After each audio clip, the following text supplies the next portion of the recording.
Bismillahirrahmanirrahim. Assalamualaikum warahmatullahi wabarakatuh. Perkenalkan, nama saya Hasanuddin, SYME, salah satu dosen pada program studi Hukum Ekonomi Syariah Fakultas Agama Islam Universitas Muhammadiyah Makassar, yang diberikan amanah untuk mengampu mata kuliah Fikih Muamalah. Baik, puji syukur kita panjatkan kehadirat Allah Subhanahu wa taala yang telah memberikan kita nikmat kesehatan dan kesempatan sehingga dapat melaksanakan kegiatan ataupun aktivitas sehari-hari kita yang bernilai ibadah di sisi Allah Subhanahu wa taala. Salam dan selawat kepada junjungan Nabiullah Muhammad sallallahu alaihi wasallam sebagai suri toladan bagi umat manusia. Pada kesempatan kali ini saya akan menyampaikan pernyataan diri sebagai dosen dalam unjuk kerja Tridharma Perguruan Tinggi.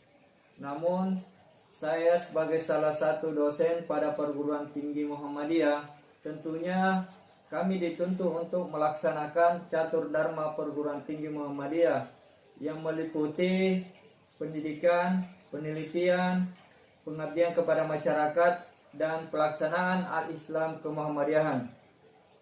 Namun keempat Catur Dharma Perguruan Tinggi Muhammadiyah, pada kesempatan video ini saya hanya membahas tentang pendidikan, yang mana dalam pendidikan ini lebih fokus pada pengajaran.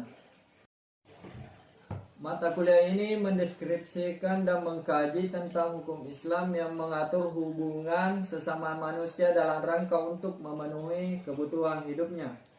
Mulai dari membahas tentang prinsip-prinsip muamalah dalam Islam, konsep harta, aneka ragam tentang jual beli, serta haramnya riba.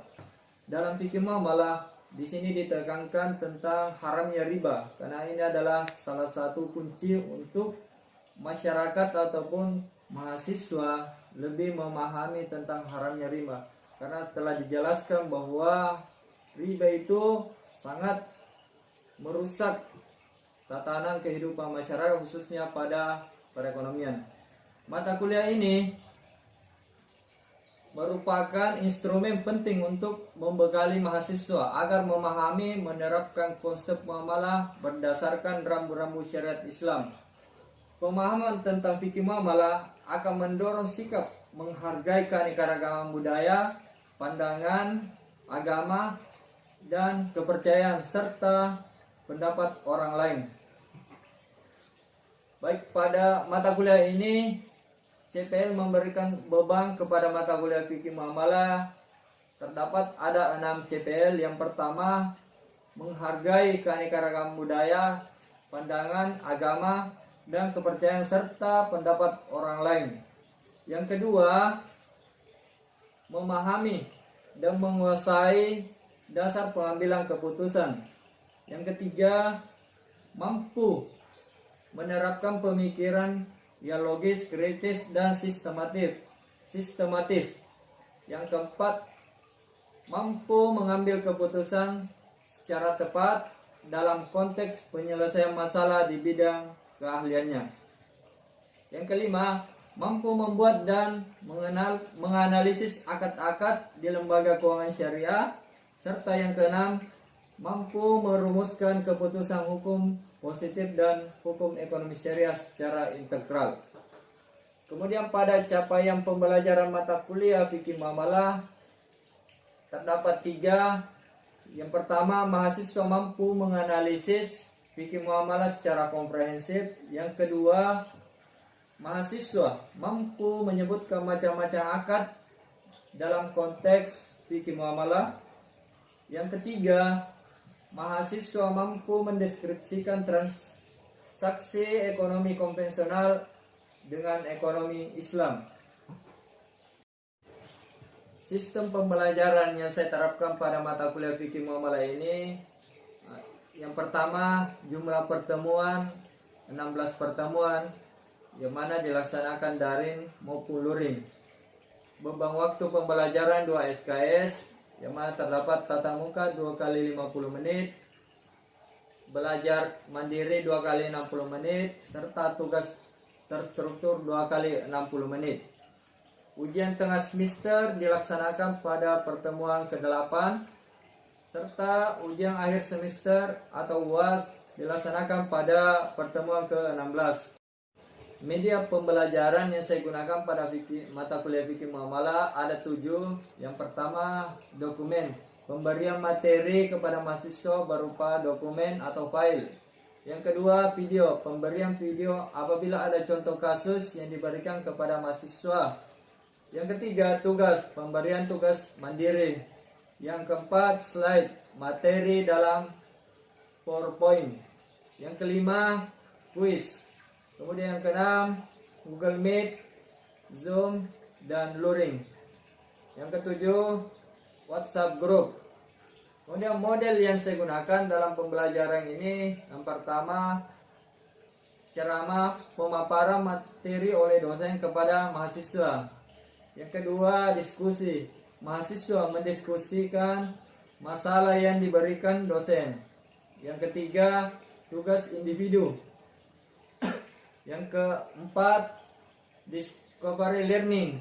Pemberian materi kepada mahasiswa sebelum sebagai bahan awal pembelajaran.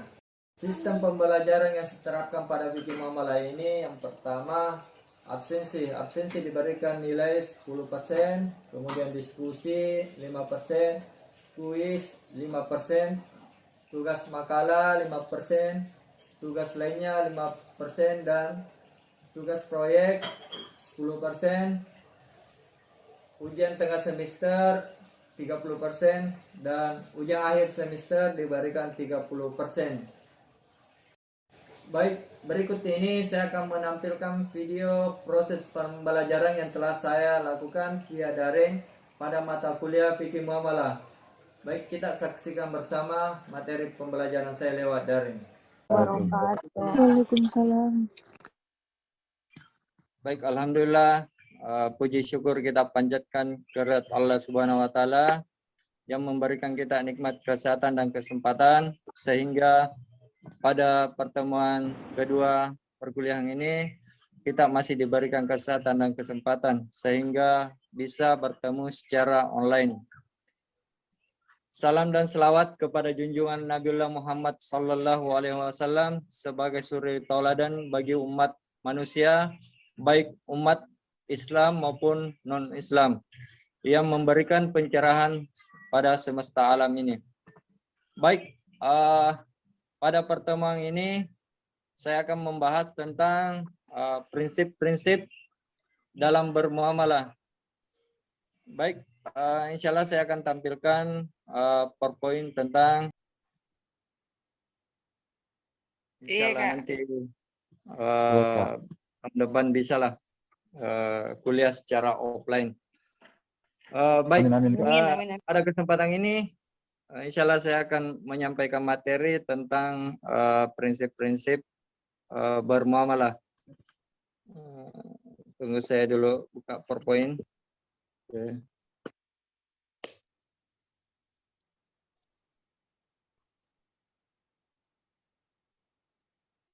Oke. Sudah muncul ya?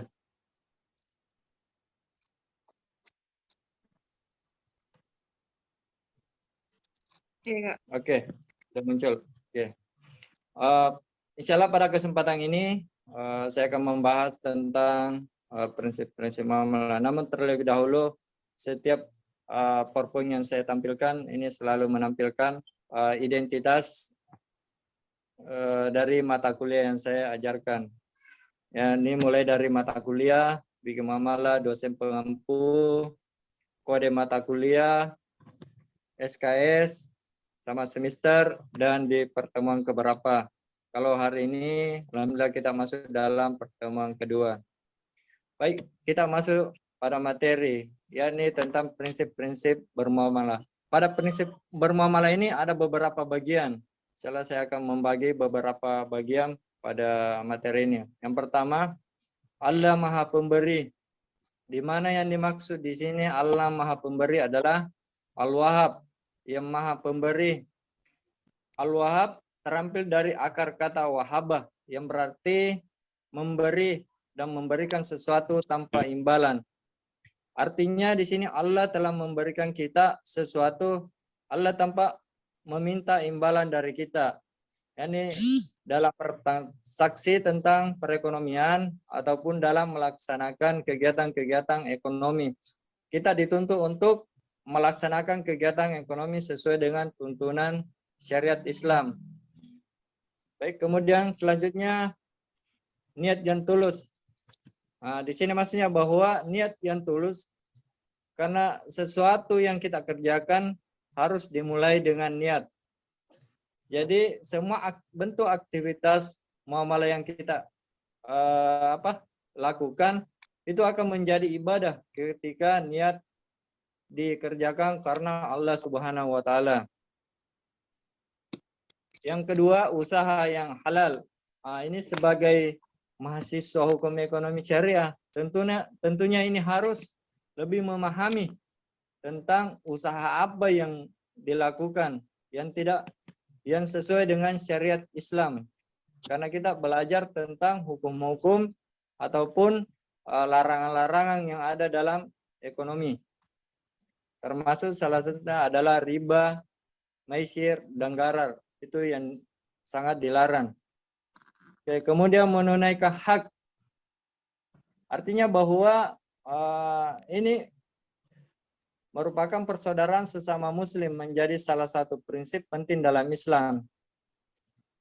Kecintaan sesama muslim sangat ditekankan demi terwujudnya sesuatu lingkungan yang kondusif. Artinya bahwa ketika kita bekerja sama dengan teman sejawat ataupun rekan mahasiswa, ini harus ditunaikan haknya. Contoh, ketika Nisa Nisa berteman dengan atau bikin usaha dengan Hasmira, ya, dan Nisa sebagai seorang direktur, tentunya sebelum keringatnya kering, maka harus ditunaikan haknya kepada Hasmira. Itu adalah salah satu contoh untuk menunaikan hak. Kemudian loyalitas kepada orang-orang beriman.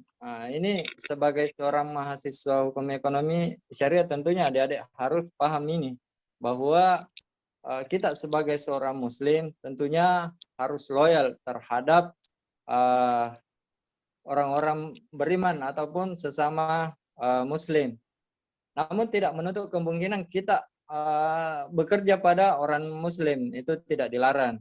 Tapi untuk loyalitas pada orang muslim itu juga sangat penting, karena sudah satu dengan akidah ataupun keyakinan. Oke, kemudian ini prinsip bermuamalah. Prinsip-prinsip utama dalam bermuamalah adalah terjadinya unsur saling adanya kerelaan antara kedua belah pihak. Ini sangat penting. Ini akad ini dalam perjanjian dalam muamalah. Jadi bermuamalah itu harus adanya saling kerelaan antara satu dengan yang lainnya. Seperti Nisa dengan Hasmira, ya harus sama rela, tidak boleh ada paksaan. Karena kalau ada paksaan, ya itu tidak sesuai lagi dengan prinsip-prinsip Islam. Nah, itu ada beberapa prinsip yang saya sampaikan.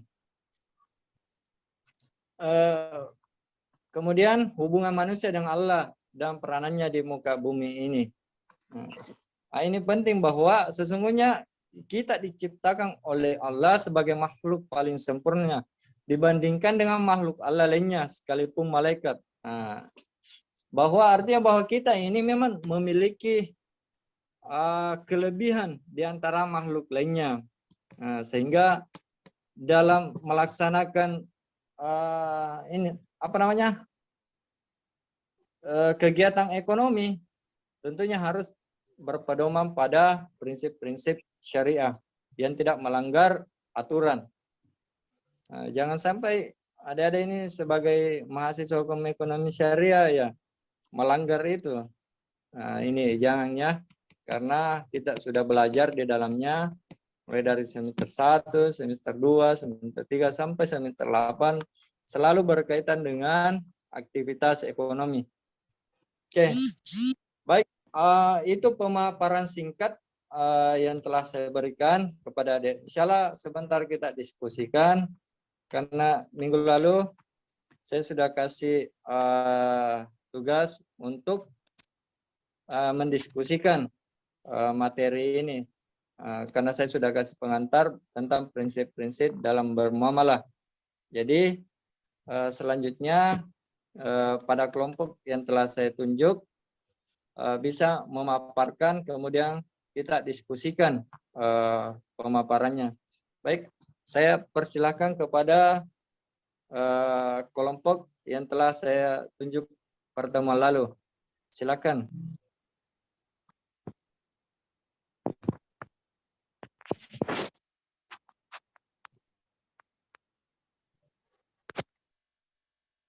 Siapa pertama? Hasmira ya? Sama Nisa? Iya, Kak. Oke, silakan.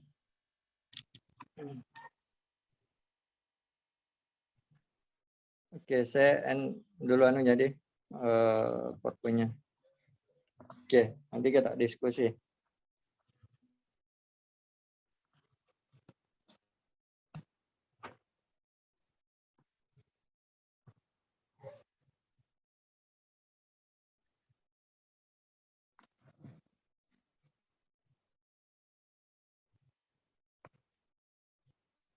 Oke, sudah siap?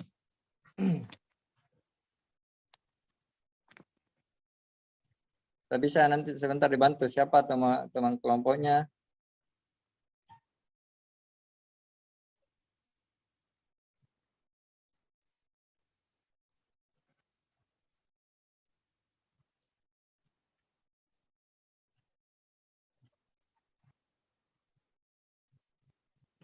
Bagaimana? Nisa, siap? Sudah?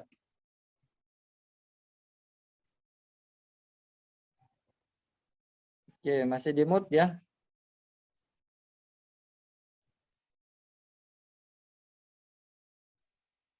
Hasmira, Kak moderator.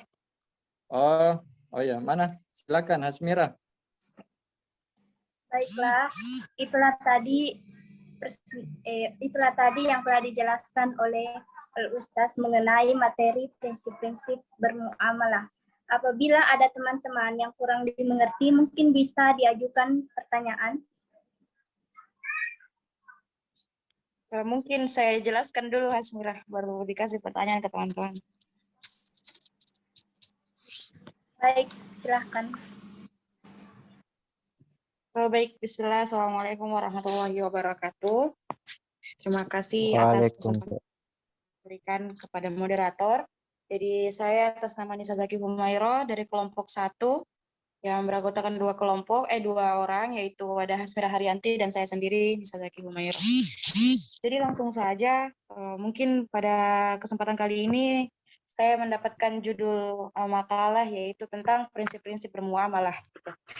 Mungkin tidak jauh berbeda yang telah dijelaskan tadi oleh Ustaz bahwasanya bagaimana prinsip-prinsip bermuamalah dan bagaimana sejatinya seorang anak hukum ekonomi syariah itu ya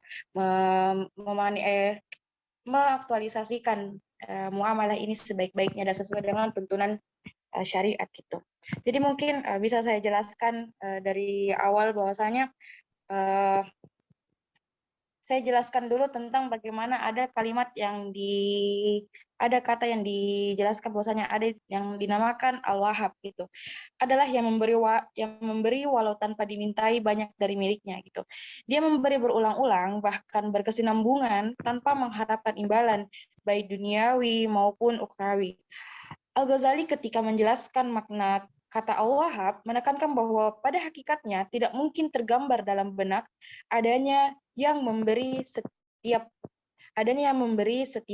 yang butuh tanpa imbalan atau tujuan duniawi atau ukhrawi kecuali Allah Subhanahu wa taala gitu. Jadi dijelaskan bahwasanya adanya saling memberi itu tidak terlepas dari bagaimana tujuan atau kepentingan masing-masing dari person gitu, kecuali Allah Subhanahu wa taala. Karena siapa yang memberi disertai dengan tujuan duniawi atau ukhrawi, baik tujuan itu berupa pujian, meraih persahabatan, menghindari celaan, atau guna mendapatkan kehormatan, maka dia sebenarnya telah mengharapkan imbalan, dan dengan demikian dia bukanlah wahab gitu. Karena yang dimaksud dengan imbalan dalam konteks makna kata ini bukan sekedar sesuatu yang material gitu. Melakukan sesuatu yang bila tidak dilakukan dinilai buruk, pada hakikatnya adalah imbalan yang menjadikan pelakunya tidak berhak menyandang sifat ini. Di sisi lain, makhluk tidak mungkin akan dapat memberi secara bersenambungan atau terus-menerus dan dalam keadaan apapun, karena makhluk tidak dapat luput dari kekurangan. Bukan juga wahab namanya, kecuali apa yang diberikannya dalam bentuk yang disebut di atas merupakan nikmat dan bertujuan baik untuk yang diberi gitu. Kini dan masa datang. Demikian Ibnul Arabi, karena itu anugerahnya yang diberikan kepada orang kafir tidak menjadikannya dinamai wahab, karena anugerah itu dapat menjadi bencana untuknya kini atau masa datang. Kata Al-Wahhab juga ini ditemukan sebanyak 3 kali dalam Al-Quran karena mengisyaratkan adanya rahmat atau kesinambungan gitu. Mungkin itu saja yang mungkin bisa saya sampaikan. Selebihnya mungkin karena juga telah disampaikan juga tentang materi ini oleh Ayahanda tadi, oleh Ustadz, mungkin saya kembalikan dulu ke moderator. Terima kasih. Baik, terima kasih atas penjelasan yang telah disampaikan oleh Saudari Niza Zaki Humairah. Saya kembalikan ke teman-teman, apabila ada yang ingin dipertanyakan, silakan mengajukan 1 atau 2 penanya terlebih dahulu.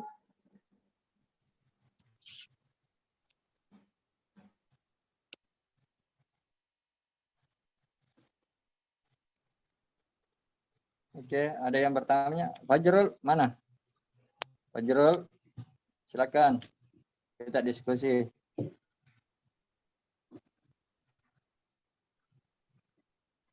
Siapa lagi? Rasna.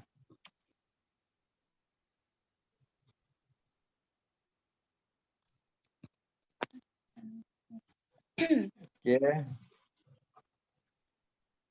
Oke, enggak apa-apa. Kalau enggak apa-apa, enggak ada ya.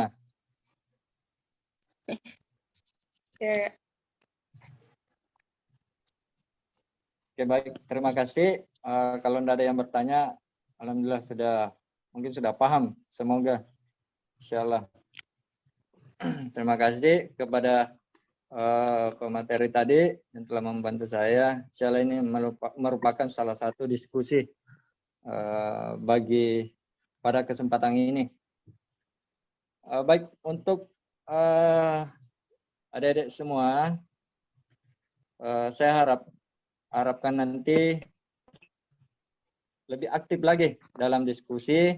Walaupun kita ini perkuliahannya secara online, bukan berarti mengurangi nilai ataupun aktivitas seperti biasanya yang di kelas. Insyaallah kita tetap sama nilainya. Baik, begitupun yang masih di daerah, semoga sinyalnya tidak hilang-hilang. Seperti Nisa, masih bagus sinyalnya. Ya.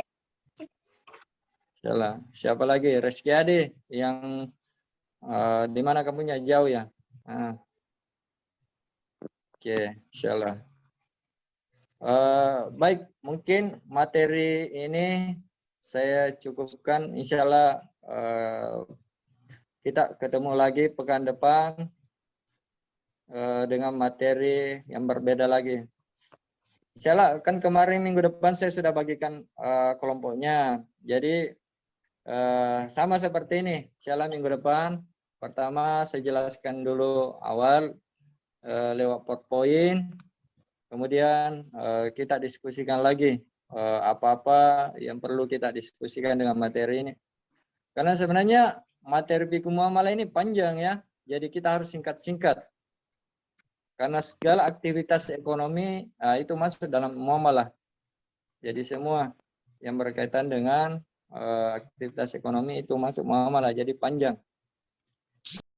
Itulah tadi video contoh pembelajaran saya pada mata kuliah fikih muamalah. Saya ucapkan banyak terima kasih. Assalamualaikum warahmatullahi wabarakatuh. Kami dari program studi hukum ekonomi syariah Fakultas Agama Islam Universitas Muhammadiyah Makassar. Unismu unggul, unismu terpercaya, unismu terdepan. Hukum ekonomi syariah maju.